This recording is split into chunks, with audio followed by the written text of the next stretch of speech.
Hello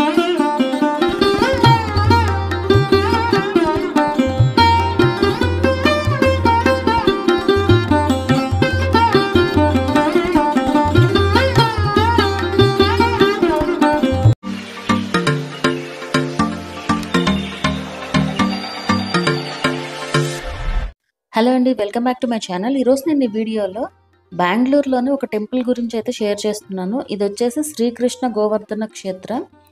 ఇది వచ్చి బెంగళూరులోని బసవనగుడి అనే ఏరియాలో అయితే ఉంటుంది. ఇక్కడికి రీచ్ అవ్వాలి అంటే నియర్ బై మెట్రో స్టేషన్ వచ్చేసి గ్రీన్ లైన్ మెట్రోలో నేషనల్ కాలేజ్ మెట్రో స్టేషన్కి దగ్గరగా అయితే ఉంటుందన్నమాట. అక్కడ నుంచి ఒక 1.7 కిలోమీటర్స్ డిస్టెన్స్లో ఉంటుంది. రోడ్డుకు ఆనుకునే ఉంటుంది టెంపుల్.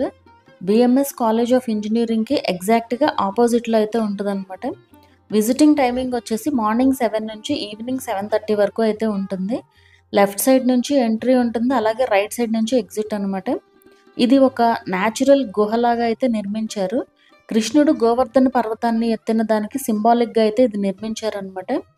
ఇవి నిజమైన రాక్స్ అయితే కాదు, ఒక రకమైన ఫైబర్ కాంపోజిట్ మెటీరియల్తో అయితే నిర్మించారు ఈ గుహని. అలాగే ఎక్కడికక్కడ ఇలా అయితే రాసి ఉంటాయి అన్నమాట, ఎటు వెళ్తే ఏమొస్తుంది ఏంటి అనేది. ఒక టన్నెల్లో నుంచి లోపలికి వెళ్తున్నట్లుగా అయితే ఉంటుంది. నిజమైన గుహ ఎక్స్పీరియన్స్ వచ్చేలాగా అయితే నిర్మించారు. ఈ టెంపుల్ లోపల గోడల పైన కొన్ని చక్రాలు అయితే ఉన్నాయి. శ్రీకృష్ణుడి జీవిత దశల్ని వర్ణించేలాగా అయితే ఉంటాయి అన్నమాట అవి. ఇక గోవర్ధన పర్వతం కథ ఏంటి అంటే, వర్షానికి, ఉరుములకు, మెరుపులకు దేవుడైన ఇంద్రుడు ప్రజలకు, చిన్నపిల్లవాడైన కృష్ణుడికి గుణపాఠం చెప్పాలనుకున్నాడట. తాను ఎవరితో వ్యవహరిస్తున్నాడో తనకు తెలియక ఉరుములు, మెరుపులతో కూడిన భయంకరమైన తుఫాన్ని అయితే సృష్టించాడట ఇంద్రుడు. గ్రామస్తులు, జంతువులు భయభ్రాంతులకు గురయ్యారు. తన గ్రామ ప్రజలను, పశువులను రక్షించడానికి కృష్ణుడు మొత్తం గోవర్ధన పర్వతాన్ని పెకిలించి తన చిటికెన వేలతో దాన్ని పైకి లేపాడు. అప్పుడు గ్రామస్తులు, జంతువులు ఈ ఆశ్రయం కిందకైతే వెళ్ళాయట. మరియు తుఫాను కోపం నుంచి కూడా తప్పించుకున్నారు. చివరకు ఇంద్రుడు ఈ అద్భుతమైన దృశ్యాన్ని చూసినప్పుడు ఆ చిన్నపిల్లవాడు మానవ రూపంలో ఉన్న సర్వోన్నత విష్ణువు మాత్రమే అనేసి గ్రహించాడు. అతను వెంటనే వరదను ఆపివేసి కృష్ణుని క్షమాపణ అయితే కోరాడట. ఇది గోవర్ధన పర్వతం యొక్క కథ. దానికి సింబాలిక్గా ఈ గుడిని అయితే నిర్మించారు. వీలైతే విజిట్ చేయండి. బెంగళూరులో ఉండేవాళ్ళు చూడడానికి చాలా బాగుంటుంది. ఒక మంచి ఫీల్ గుడ్ ఎక్స్పీరియన్స్ అనమాట ఇదైతే. అలాగే ఇక్కడ చూస్తున్నారు కదా, ఇక్కడ చూస్తున్నట్లుగా పర్వతాన్ని ఎత్తినట్లుగా అయితే ఉంటుందన్నమాట ఇక్కడ విగ్రహం. అలాగే ఇంకా ఇక్కడ చిన్న చిన్న ఫంక్షన్స్ కూడా అయితే జరుగుతూ ఉంటాయి అన్నమాట. అన్నప్రాసన అట్లాంటివి, ఇంకేమైనా చిన్న చిన్న ఫంక్షన్స్ కూడా చేసుకుంటూ ఉంటారు.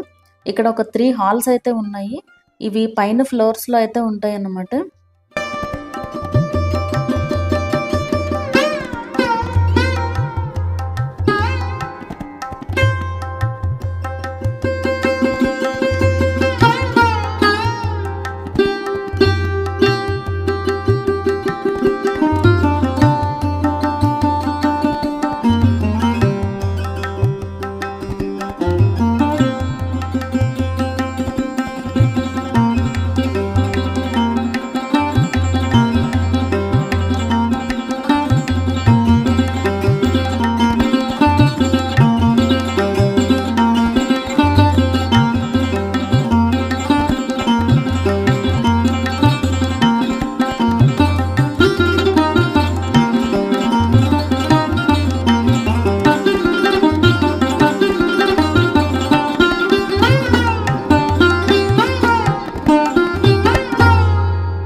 అలాగే ఇంకా ఇక్కడ ఒక స్కూల్ కూడా ఉందన్నమాట. ఇందాక మనకి వీడియోలో పిల్లలు కనిపించారు కదా, సో ఇక్కడ చదివే పిల్లలే వాళ్ళు. అలాగే ఎగ్జిట్లో అయితే ఒక గోశాల కూడా ఉంది. ఇంకా లోపలికి ఆవులు కూడా ఉన్నాయి, అవి క్లోజ్లో ఉన్నాయి మేము వెళ్ళిన రోజు. సో ఈ 2 ఆవులు మాత్రమే ఇక్కడైతే ఉన్నాయన్నమాట. అలాగే దీనికి దగ్గరలోనే బుల్ టెంపుల్, అలాగే దొడ్డ గణపతి టెంపుల్ కూడా ఉంటాయి.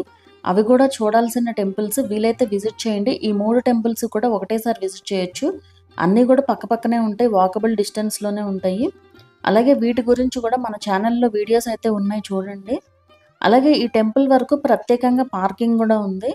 వీకెండ్స్ మేబీ కొంచెం రష్గా ఉండొచ్చు, వీక్ డేస్ ఖాళీగా ఉంటుంది. వీలైతే ఒకసారి విజిట్ చేయండి ఈ టెంపుల్ని. అలాగే ఇక్కడ ఏమేమి సేవలు ఉన్నాయి అనేదైతే ఈ బోర్డులో అయితే చూడొచ్చు. సో మీకు ఏ పూజ కావాలంటే అదైతే చేయించుకోవచ్చు అనమాట. సో ఈ వీడియో ఎలా ఉంది, అలాగే మీలో ఎవరైనా విజిట్ చేశారా బెంగుళూరులో ఉండే తెలుగు వాళ్ళు అనేది నాకు కింద కామెంట్ సెక్షన్లో అయితే మెన్షన్ చేయండి. వీడియో నచ్చితే లైక్ చేయండి, అలాగే ఛానల్ని కూడా సబ్స్క్రైబ్ చేసుకోండి. మరొక మంచి వీడియోతో మళ్ళీ కలుద్దాము.